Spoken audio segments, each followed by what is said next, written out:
तो नमस्कार दोस्तों, आप देख रहे हैं हरियाणा की सियासत। और हरियाणा की सियासत में आज सबसे बड़ी खबर भारतीय जनता पार्टी से कि टिकटों के वितरण को लेकर उम्मीदवारों के नाम तय करने के लिए आज भारतीय जनता पार्टी केंद्रीय समिति की बैठक होगी। और इससे पहले कल जिस प्रकार चुनावी तारीखों में बदलाव को लेकर भारत चुनाव आयोग की बैठक थी और भारत चुनाव आयोग ने फिलहाल चुनावी तारीखों में किसी तरह के बदलाव न करने का फैसला लिया है। लेकिन अब भी राजनीतिक दल हैं जो वो भी जो चुनावी तारीख है उसको उसी तरह से बरकरार रखने और उसको बदलाव करने की बात को लेकर, उसकी मांग को लेकर अपनी हलचल बढ़ाए हैं। तो आज केंद्रीय समिति में हरियाणा प्रदेश की टिकटों को लेकर किस तरह के फैसले होने हैं, कौन कौन से चेहरे चर्चा में हैं, इस बात पर व्यापक रूप से चर्चा करने के लिए हमारे साथ मौजूद हैं वरिष्ठ पत्रकार डॉक्टर राजेंद्र छाबड़ा। डॉक्टर साहब, केंद्रीय चुनाव समिति की बैठक है भारतीय जनता पार्टी की और कलायत मुख्य रूप से हॉट सीट है। किस तरह की जो समीक्षाएं हैं, किस तरह की चर्चाएं और किस तरह की सूचनाएं अभी तक आ रही हैं? रणवीर, दिल्ली में केंद्रीय चुनाव समिति की बैठक बुलाई है भाजपा ने। महत्वपूर्ण बैठक है और उम्मीद की जा रही है कि 29 अगस्त को भाजपा केंद्रीय चुनाव समिति पहली सूची जारी कर सकती है। बैठक में शिरकत करने वालों में मुख्य रूप से प्रदेशाध्यक्ष के साथ साथ मुख्यमंत्री, नायब सैनी, पूर्व केंद्रीय मंत्री और जो हमारे समिति के जो भी सदस्य हैं, मुख्य रूप से मनोहर लाल खट्टर, धर्मेंद्र प्रधान की यहाँ पर बैठक बुलाई गई है जी। ठीक, फणेंद्र शर्मा और सतीश पूनिया, कई लोग ऐसे हैं जो इस बैठक में हिस्सा ले रहे हैं। रणवीर जी, मुख्य रूप से जो चर्चा और मंथन होगा वो अब सूची को विस्तार देने में नहीं बल्कि उसको मुकाम तक पहुंचाने के लिए होगा। फाइनल टच उसको दिया जाएगा। बिल्कुल। और कल जो सूची जारी हो सकती है उस पर सभी की नजर रहेगी। जो सूची जारी हो सकती है उसमें वो मुख्य चेहरे शामिल हैं जिन पर किसी प्रकार का ना तो विवाद है और जो कदावर नेता हैं और जिनका नाम लगभग फाइनल हो चुका है। तो सब जो 15 अगस्त का जैसे उत्सव मनाया गया उसके तुरंत बाद जो कलायत विधानसभा या हरियाणा प्रदेश के दूसरे हिस्सों से जो टिकट चाहवान हैं वो अपनी घोड़ा गाड़ी के साथ दिल्ली पहुंच गए थे और जहां ये चर्चा हो रही है उसके आसपास ये डेरा डाले हुए थे। क्या वो सभी लौट आए हैं या फिर आना जाना जारी है?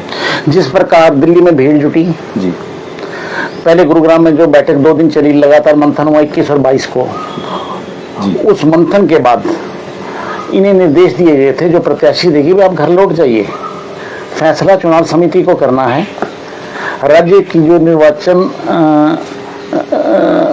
आयोग है वो भी सारी कड़ी नजर रखा था कि कौन कौन से रखे हुए था कि भी कौन कौन से ऐसे लोग हैं जो बड़ी भीड़ कर रहे हैं, जो घोड़ा गाड़ी लेकर वहां पहुंचे हुए हैं।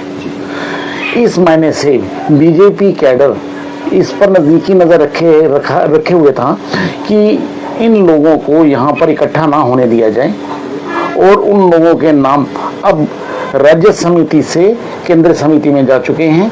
जहाँ 3, 4, 5 नाम हैं वहाँ पर आज छटनी होगी और उसके बाद अगर पहली सूची जारी होती है तो द्वितीय चरण और तृतीय चरण में भी कुछ नाम जो है सामने आएंगे। रणबीर, अब अगर पिछले 2-4 दिनों की बात करें तो जो टिकटों के जो दावेदार हैं वो चुप्पी साधे हैं और जो सियासी हलचल एक बार जो तेज हुई थी वहाँ कुछ न कुछ वहाँ ठहराव है, वहाँ सरगर्दी कम है। इससे क्या काफ़ी स्थिति साफ हो गई है कि किनको टिकट मिलने जा रही हैं और कौन टिकट की दौड़ से बाहर हैं? निश्चित तौर से कुछ लोग प्रचार में लगे हुए थे जिन्होंने अपने होर्डिंग और अपने प्रचार सामग्री के अंदर पूरी धूम मचा रखी थी। वो लोग सक्रिय थे, वो लोग प्रत्याशी बनकर मैदान में उतर चुके थे। हालांकि जब भी उनसे पूछा गया तो वो लोग ये दलील देते रहे कि वे पार्टी की नीतियों और रीतियों का प्रचार कर रहे हैं, लेकिन वास्तव में कहीं ऐसा नजर नहीं आ रहा था। हर व्यक्ति अपना शक्ति प्रदर्शन करने में जुट रहा था जो प्रत्याशी अपने आप को मानकर चल रहे थे जी।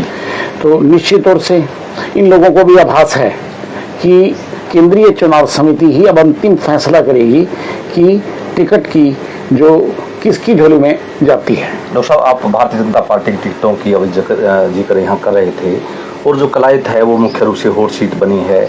अगर यहाँ की बात करें कि जो कांग्रेस है, तो कांग्रेस पार्टी में क्या चल रहा है, वहाँ टिकटों की क्या दौड़ से कम है, या वहाँ नेता वहाँ गतिविधियाँ अपनी नहीं बनाए हुए, वहाँ क्या अपडेट है? कांग्रेस स्क्रीनिंग कमेटी की बैठक भी आज दिल्ली में है जी। निश्चित तौर से जैसे आज जयप्रकाश 28 को कलायत में आ रहे हैं, उन्होंने यहाँ एक वर्कर मीटिंग बुलाई है। हालांकि उनका कहना ये है कि ये वर्कर मीटिंग ना होकर एक धन्यवाद है जो उनकी हिसार कॉन्स्टिट्यूंसी में जिन लोगों ने उनकी वहाँ पर चुनाव प्रचार में हिस्सा लिया, लेकिन वास्तव में वो एक तरह से अपने लड़के विकास के लिए टिकट मांग रहे हैं। निश्चित तौर से और उम्मीदवारों की भी उस पर नज़र लगी है कि जयप्रकाश अब क्या करते हैं। जी डॉक्टर साहब, जैसे आपने बताया कि टिकट को लेकर दौड़ है, और धन्यवाद के नाम पर शायद ये टिकट का दबाव है, यहाँ इस तरह ये बैठक का जो टारगेट है ऐसा हो सकता है। और यहाँ दिलचस्प बात एक ये भी है कि हरियाणा में हुड्डा की हरियाणा मांगे हिसाब यात्रा विभिन्न विधानसभा क्षेत्रों में दौरा कर रही है, लेकिन कलायत विधानसभा क्षेत्र में जो यह हरियाणा मांगे हिसाब यात्रा है, उसके जो नेता हैं हुड्डा, वो यहाँ नहीं पहुँच रहे हैं। ये क्या दूसरा जो खेमा है, कुमारी शैलजा और रणदीप सुरजेवाला, क्या वो लोग हावी हैं, या इनके कार्यक्रमों में किसी और कारण से बदलाव हैं कि वो यहाँ नहीं आ रहे? रणवीर जी, बड़ा राजनीतिक लोचा है जी।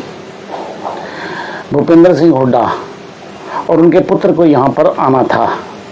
कार्यकर्ताओं में उत्साह भी था कि वे लोग यहाँ पर आएंगे और निश्चित तौर से उन्हें प्रोत्साहित भी करेंगे, लेकिन जिस प्रकार द्वारा बीच में रोक दिया गया, इसके बड़े राजनीतिक मायने हैं। रणदीप सुरजेवाला और शैलजा, जिन्हें कि एक ही गुट से माना जाता है, वो लोग अब इस प्रयास में हैं कि जो उनके समर्थित उम्मीदवार हैं, जो लोग उनकी दाएं बाएं रैलियों का पूर्व में आयोजन करते रहे हैं, वो उन प्रत्याशियों को हल्लाशेरी देने में लगे हैं।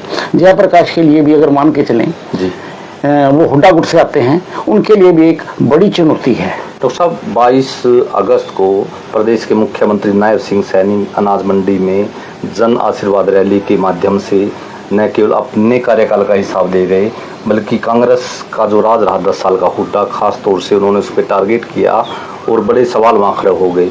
लेकिन एक सप्ताह बीत जाने के बाद भी ना तो हुड्डा की तरफ से उनका जवाब देने के लिए कोई आया है, और न ही कोई जो रैली और जनसभा हुड्डा खेमे की तरफ से यहाँ की जा रही है। तो ये दोहरा दबाव है कि एक तरफ से भारतीय जनता पार्टी यहाँ उन पर हावी हो रही है, और दूसरा जो कुमारी शैलजा और रणदीप सुरजेवाला खेमा यहाँ उनसे भारी यहाँ पड़ रहा है। राजनीतिक पैंतरेबाजी हर जगह पर है जी। अगर गुटबाजी की बात की जाए तो बिल्कुल जमीनी धारा पर यह सब कुछ नजर आता है। जो आज की बैठक बुलाई गई है कार्यकर्ताओं की, जो इसको धन्यवाद कह सकते हैं कि जयप्रकाश की ओर से बकौल, वो उसमें खुलासा करेंगे। क्यों? एक प्रकार से वो एक प्रवक्ता माने जाते हैं भूपेंद्र सिंह हुड्डा के, एक प्रमुख चेहरा हैं वो भूपेंद्र सिंह हुड्डा का जी। तो डॉक्टर साहब बता रहे थे कि भारतीय जनता पार्टी में टिकटों को लेकर क्या हलचल चल रही है, और किस तरह की सरगर्मी कलायत विधानसभा क्षेत्र राज्य के अन्य विधानसभा क्षेत्रों के साथ साथ केंद्रीय समिति में है। उसके साथ ही कलायत में पूर्व केंद्रीय मंत्री जयप्रकाश, वो वर्तमान में हिसार से कांग्रेस के सांसद भी हैं, उन्होंने भी कलायत में अपने साथी कार्यकर्ताओं की बैठक बुलाई है, और वो ये तर्क दे रही हैं कि ये धन्यवाद बैठक है, लेकिन कहीं ना कहीं जो टिकटों का नज़दीक के समय में वितरण होना है, कहीं ना कहीं जयप्रकाश वहाँ अपनी सियासी रणनीति अपनाए हैं। अब देखना ये है कि भारतीय जनता पार्टी और कांग्रेस में ये जो आज बैठकों का दौर चलेगा, वहाँ से किस तरह का सियासी माहौल पैदा होता है, और उसके बाद आम आदमी पार्टी, इनेलो और दूसरे राजनीतिक दल कलायत और हरियाणा प्रदेश में अपनी गतिशीलता बढ़ाते हैं।